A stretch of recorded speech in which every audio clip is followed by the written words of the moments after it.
we can actually start off with some preliminary slides before I go into talking about today's announcements, which will explain all the steps that we've taken in the recent past to make sure that investment come into this country and also make India a far more business-friendly destination. Before I go into that, it is important for us to recall that steps which have been taken earlier have been announced variously at different times.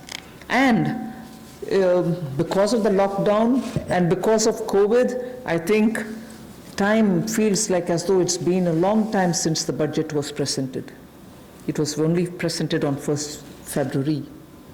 And just as soon as the finance bill got passed, the Parliament also had to very quickly close for the reasons of social distancing and so on. And just before February, we announced the National Infrastructure Investment Foundation, the fund that was launched. So, and therefore such steps have been taken. Clearly, these are the ones which are going to initiate a lot of things that we want to tell today, and also a lot of things that we want to do towards building an Atmanirbhar Bharat. So if we can go to the first slide. The policy reforms to fast-track investments.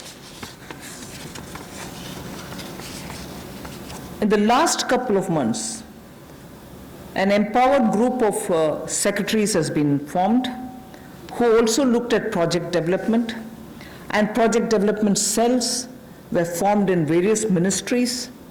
Ranking of states on investment attractiveness is also being worked out.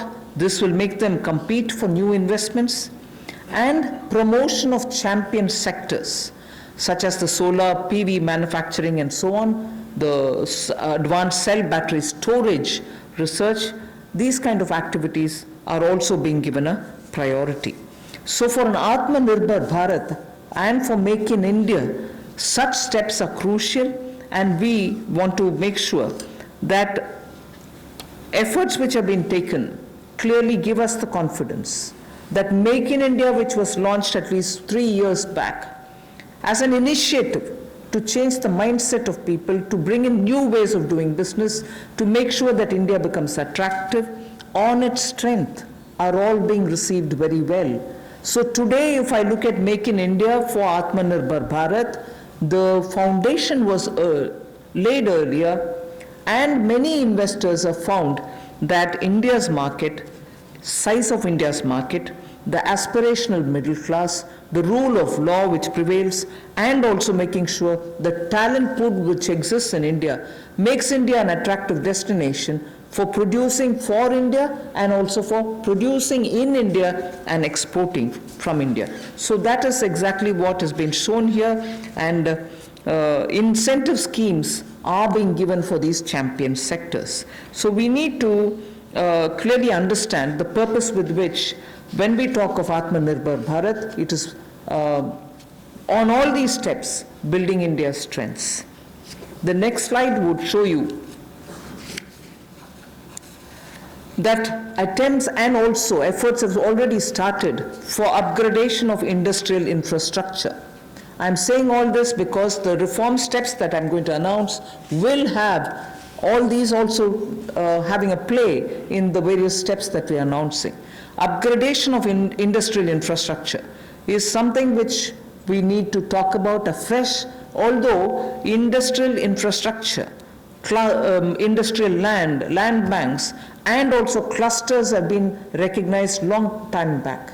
But they're all somewhat being utilized, many of them lying unutilized. So now, using technology, we are making sure these land parcels are, through GPS, GIS mapping, are able to be identified, location clear, their challenges being identified, common facilities which have to be created will all be done.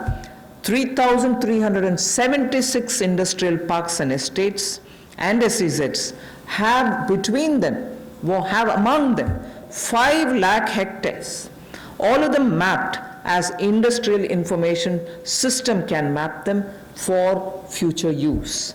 So this will be a part of the portal which will be running, so that it will be available for any future potential investor to say, I know land exists there, we can go set up a business there. In the meanwhile, the state government working to this with the center is going to provide all the common facilities. So all industrial parks also will get ranked by 2020-21, so that we know what is the level of readiness that they have and how ready they are for competition.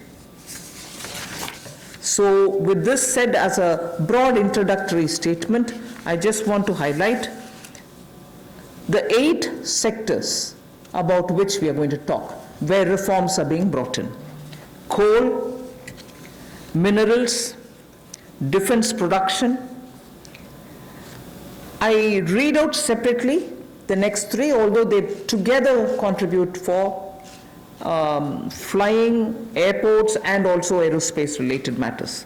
Airspace management, airports, MRO, which is maintenance, repair, and overhaul. So those 3 all go over to the civil aviation area. Distribution companies in the union territories, power distribution companies in the union territories. Space sector, where ISRO and others have been flag bearers for India. Atomic energy. So 8 sectors, but I will be showing you about 10 to 12 slides, all of them explaining each one of these sectors in detail. नमस्कार। आत्मनिर्भर भारत की जो कल्पना माननीय प्रधानमंत्री जी ने हम सबके सामने रखी थी और 20 लाख